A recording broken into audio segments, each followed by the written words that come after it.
The fifth domain turned out to be particularly challenging during the preparation phase.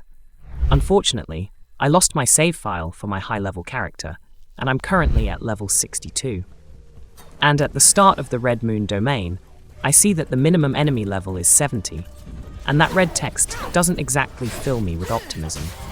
Right from the start, I realize that my assassinate abilities simply don't work on enemies of such a high level. The damage I deal with my skills is so negligible that it's barely noticeable, and the only way to defeat an enemy is to simply push them into the abyss. I can't push everyone off like that, so I had to level up my character. During this time, I noticed that you can change domains. Each generation costs money, but this way you can choose a map that suits you better. There are 5 in total. You can also choose which difficulty settings are acceptable to you. Once your character reaches the challenge level, the trial isn't as difficult as it seems at first. When generating a domain, I chose the Red Moon location specifically because it didn't exist yet. The main challenge is losing 1.5% of your health every second.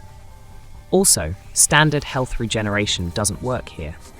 This seems very difficult and is intimidating at first, but the big plus is that when your health bar reaches 0, your character doesn't die. You can keep playing, you just can't take any damage. And when you're at a restock station, you can fully restore your health before tackling a difficult section. From there, you need to act quickly and efficiently.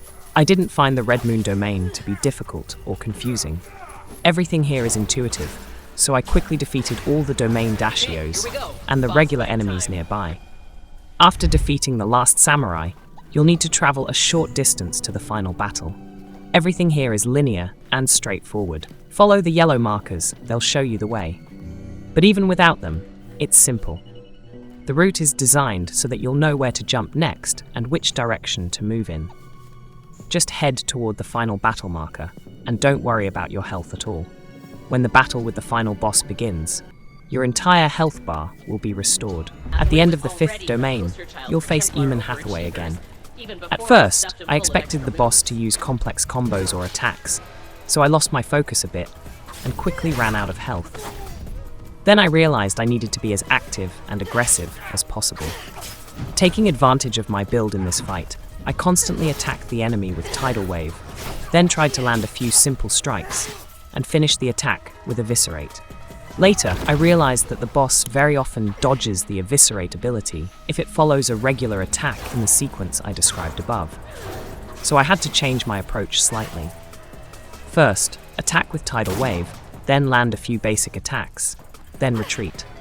When the boss approaches, immediately attack with Eviscerate and retreat again if Tidal Wave hasn't recharged. Using this strategy, you'll hit Eamon Hathaway very frequently with your skills, leaving him almost no time to counterattack. After all, these abilities interrupt his attacks. If you use the right sequence and timing, it actually seems like the boss is just standing there and not attacking you. But if you pause for too long between your attacks, you'll see that the boss can become aggressive and deal a lot of damage. So with this build, I simply don't give him a chance to attack. As always, the first part of the battle is a bit longer, as you need to destroy the enemy's yellow bar, which represents their armor. Once Eamon Hathaway's armor is depleted, the battle ends much faster and more efficiently. It's good that this battle doesn't have any additional complications or spirits that appear and attack you. So you don't need to keep an eye on what's happening around you. You can focus on the enemy and land your attacks one after another. Due to the location's mechanics, every hit I land on the boss restores my health. As a result, my health bar fills up very quickly. From there, it's important to bring the fight to a conclusion without losing this advantage.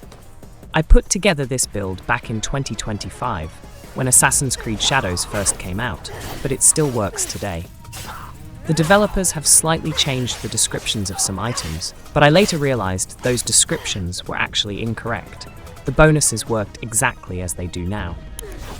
To get into the details, I recommend watching the video about my build and reading the comments, which explain a lot more. I'll leave a link to my build in the comments, in the video description, and you can also see the link in the top right corner. It seemed to me that at the end of the battle, Eamon Hathaway must have glitched out somehow.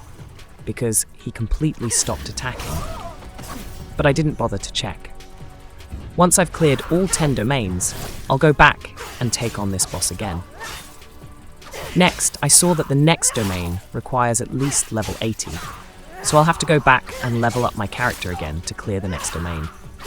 If you found this video useful, please like it and subscribe to the channel. I also recommend watching my other videos on Assassin's Creed Shadows, where I explain many interesting things. I'm sure you will find a lot of interesting stuff there. See you soon, my friend, and take care.